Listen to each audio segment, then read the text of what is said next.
What is up, everybody? My name's Chance. Today we're going to be diving into a mono red aggro list that actually went 7-0 in the metagame challenge. Can you believe that? 7-0? That's freaking fracking crazy, man.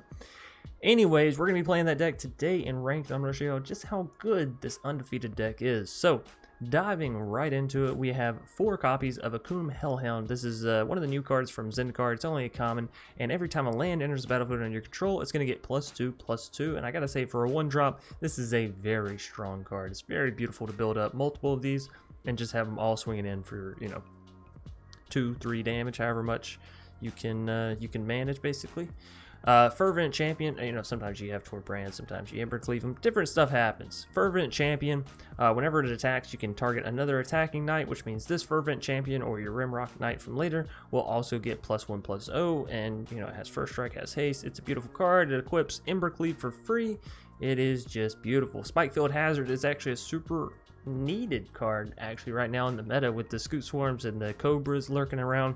This is one of the best flippy floppy lands you can find anywhere, right? And it's only an uncommon, so pick it up while you can. Moving us to the 2-drops, we have 4 copies of Rimrock Knight. This both pairs great with the Fervent Champion as it gets buffed by the Fervent Champion, and it pairs great in mono red because you can buff up any of your creatures for only 1 mana at instant speed. Not to mention the fact that it's a 2-mana 3/1 swinging hoss. All in all, it's a solid card. And again, only a common, so very cheap so far. 4 copies of Robber of the Rich, 2 mana for this 2/2 with reach and haste, and whenever it attacks, if the defending player has more cards in hand than you, then you get to exile the top card of the library, and you can play it as if the mana was mana of any color, right? Basically, or it's like all colorless mana, some shenanigans. Moving us down, we have 2 copies of Scorching Dragonfire to help us exile the opponent's stuff, not just kill, but exile.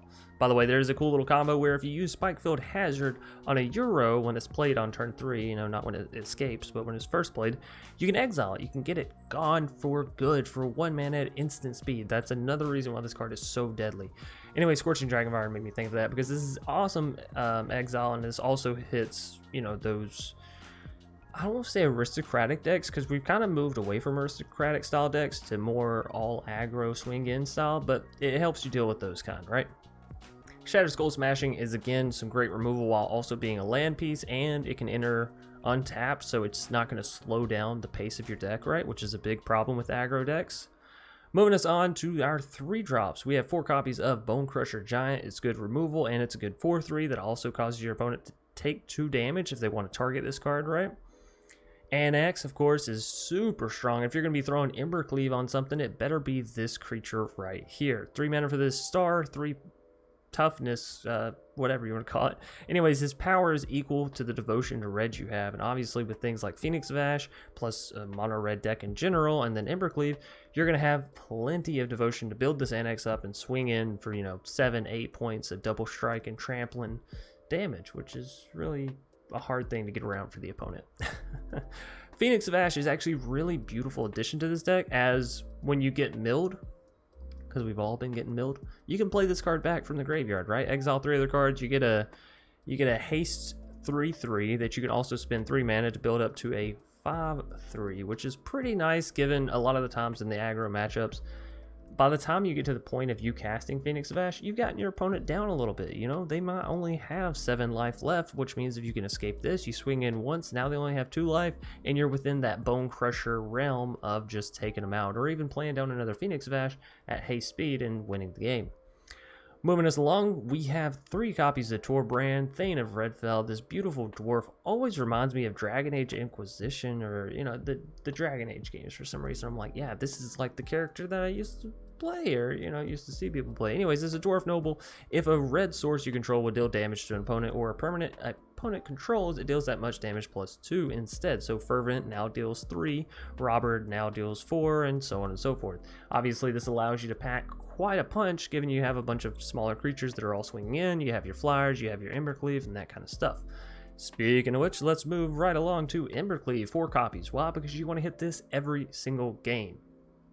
And if you're not hitting this, you want to hit your Tor brand. So, you know, 7 copies between the two in a 60 card deck, that's a little bit over a 10% chance to draw. Given you draw 7 cards immediately in the starter hand, you should be able to hit one, if not both of these in most games. Now, obviously hitting both takes a little bit of talent. You can't just top deck luckily. Anyways, that's gonna do it for the deck tech breakdown. I hope you all have enjoyed. You know, we're trying to play some competitive decks here and there. We try to still play fun decks. If you're enjoying the content, be sure to hit that subscribe button. Be sure to go tell a friend. Hit that bell icon as well. Don't forget about that. Anyways, go tell a friend. Share the videos. Share the Discord. Our Discord is growing, building, and continuing, which is beautiful and nice. And yeah, as always, enjoy the matches. We'll see you in the gameplay. Gene Leonardo. Or Gene Leonardo? Gene or Gene? Probably Gene, right? This actually seems pretty good. We got a fair amount of untap. We got the Hellhound, the Rimrock, the Shatterskull Smashing.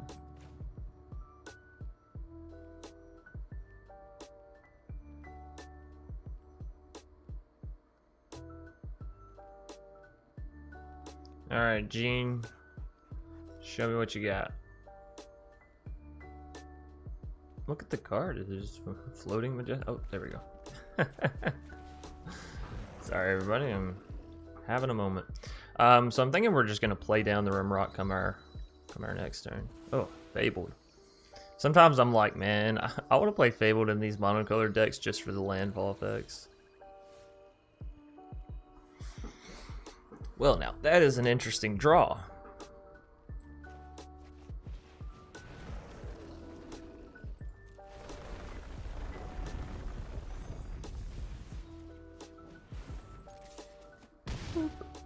I think there's something to be said about getting down Rimrock, but yeah, I really like the Hellhounds. Oakley dokley. First things first, we play this so we can boost our Hellhounds. Then we go swinging around, see if they have any removal.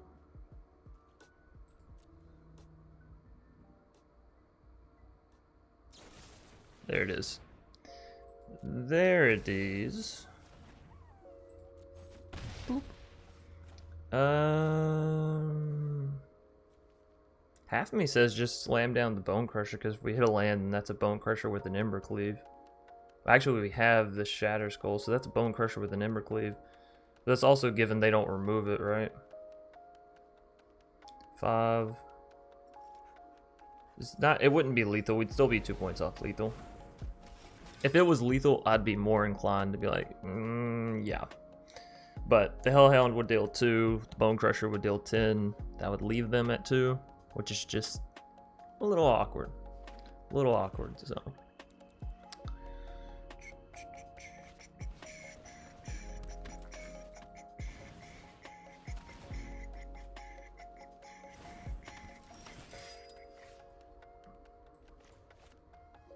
Okay, so we can Bonecrusher the edge wall and Spikefield the Smitten.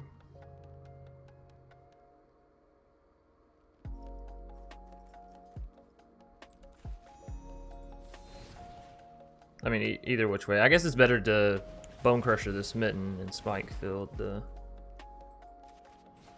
edge wall, right? And this just enters tapped. Alright, so we have Embercleave mana come next turn. We put that on Rimrock. Rimrock's dealing 8. Ah, we'd still need a land. We would still need a land. Never mind, Murderous Rider. Well, that does put him down to 7 life. Anax. Do I play the Anax or the Bonecrusher? I think I play the Anax because it at least gives us something back if it dies, so no attacks. I want Bonecrusher, don't get me wrong, but Anax Embercleave is definitely enough damage, right? Now they could have a Heartless Act. What is that? What it's called? Yeah, Heartless Act. Okay, thought I was going crazy.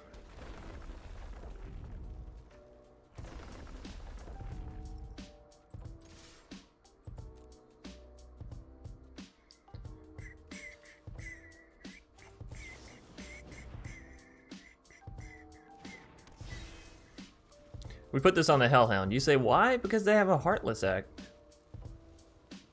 Choose wisely. Down to 3 life. You gotta, sometimes you gotta do the little back and forth, the little jukey juke, right? Now to kill Anax, we will still get 2 more creatures back off that. Beanstalk. Wow. Another Murderous Rider, maybe? Veto. Well, Veto's not gonna save you now. Veto is not gonna save you now. So if I put this on Anax, it goes up to 6. That's at least enough to punch through these bitches. And then we'll throw down a cheeky little robber as well. What cards you got over there? Order of Midnight, don't mind if I do. Don't mind, no, what? Are you crazy? Za 2011. God, you know the crazy thought about that. This seems pretty good. You know the crazy thought about that, now that I say 2011, is like, that's long enough ago that the kids that were born in 2011 are like 9 years old. They could be playing Magic, right? Now, I'm not saying I would necessarily recommend it. Well, I don't know, 9. Like, you know basic math and shit, right? At 9 years old. And don't get me wrong, I'm not the wisest man around, but I'm fairly sure people know math around age 9, right? Anyways, point is, you know, that 2011 could be like their birthday. But oh, I'll take that room crab, no problemo. 1 room crab you don't have is way better for me. Oh, and you milled a Phoenix of Ash. How awesome of you, Za. And here I thought you weren't a team player. Here I thought you were all about you Hakusho. Let's play this down. And then let's do a little swingarooski. There's no reason for us to play the other Hellhound quite yet. So let's see. Nothing. I want to actually play that Rune Crab down. Not gonna lie. But should we? Like, it's literally 0 damage. This is definitely more efficient to play the Rimrock than the Rune Crab. Although, no. Yeah, if you fuck this, we're playing the Rune Crab. I found a way to make it make sense, okay? That's my excuse. It's an extra attacker for the Embercleave, right? That's can I say that? Does that pass? Will y'all accept that as my answer, please? Thank you. Yes. Mill those cards, mill them very nicely. Now the problem is, if I swing in with Fervent, I actually, like, Fervent is the only creature that doesn't deal enough damage to kill Nighthawk, so I almost don't even want to play Fervent and just go straight for the Embercleave.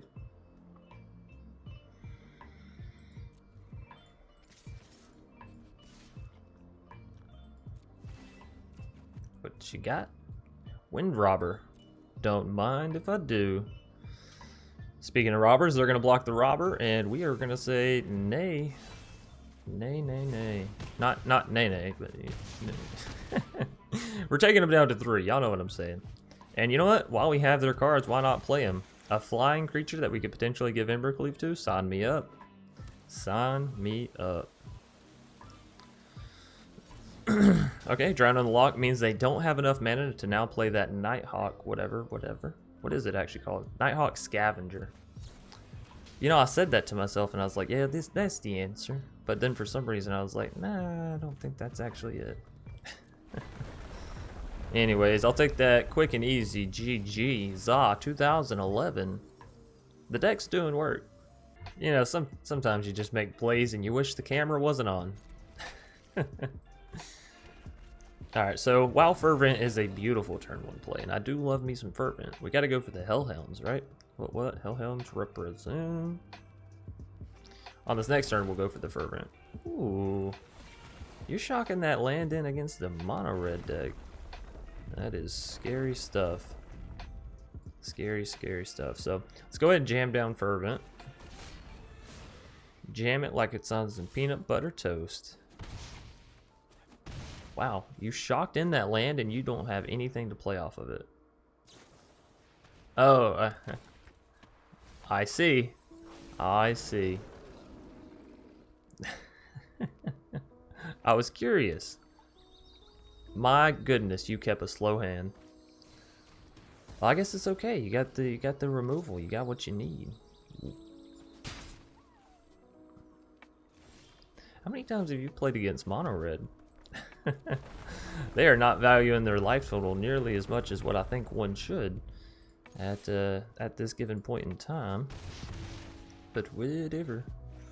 We'll go ahead and Bonecrusher this Thieves Guild before they get any tricky shenanigans off with it.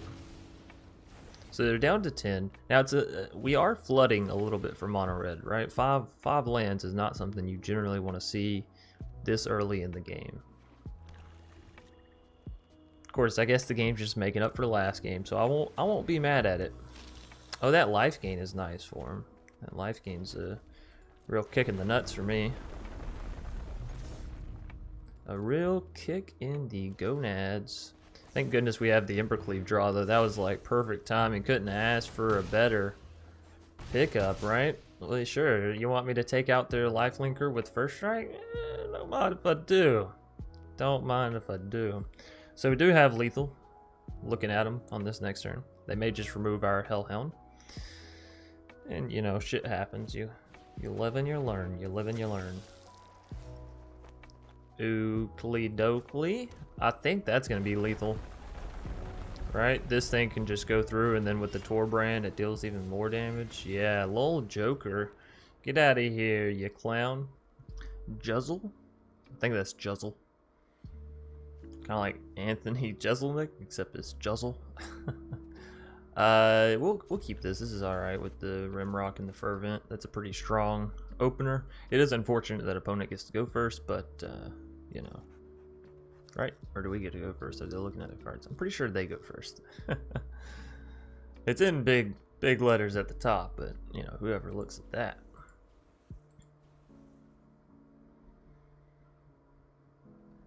Oakley dokley, come on, Jules. Juzzle. Generally in ranked matches, people are pretty... Ah, there we go. I do go first. Hey, look at that. Lucky, lucky, lucky. Going first with mono red is like... It's like waking up Christmas morning and already having a gift. Oh, baby, do I love this.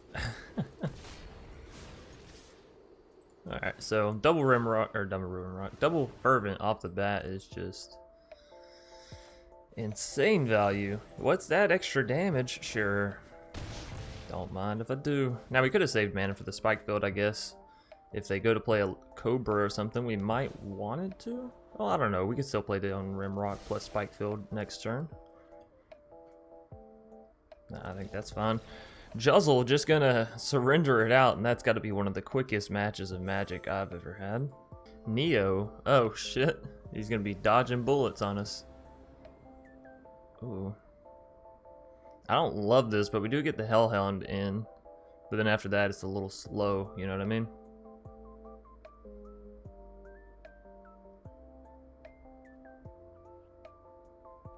We do still have 3 lands though, and that's a hard thing to pass up in mono red. 3 lands off the rip. We'll see. We'll see how it goes. We're learning. We're learning. Living and learning.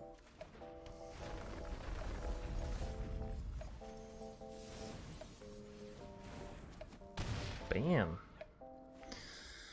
Do do do do do do do do do. Lotus Cobra. Can I hit an untap? Nope. But Fervent's still pretty good, so what we'll do is just Spike Field this bitch, and then Fervent. You can't let those Cobras live, man. I'm telling you, they're deadly. Boop. Alright, so we do need more land now if I want to progress with my offense. Euro is not great for us. Good old Euroskian. But we did exile the Cobra, right? We didn't put it in their graveyard, so that's good in the very least. Alright, Fervent. Keep on keeping on. We're looking for lands. Looking for lands.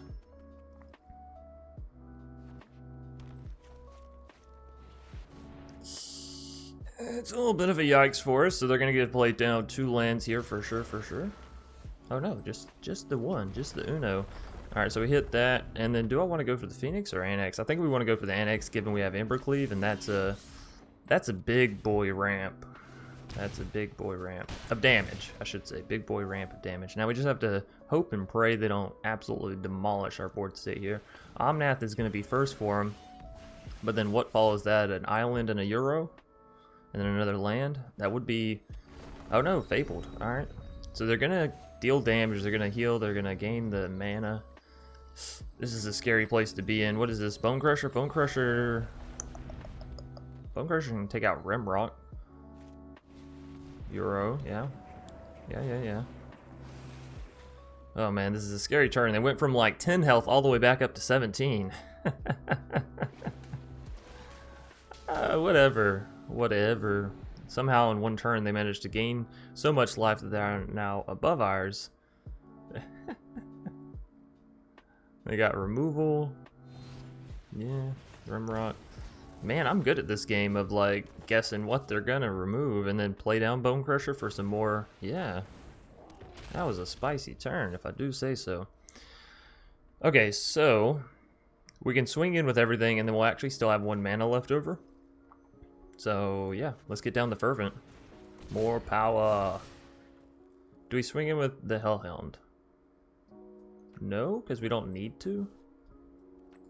No. It's literally not gonna do any damage, so get it. They're gonna block Anax for sure. For sure. Yeah. You better double block that bitch. No? You're crazy. Always double block the Anax.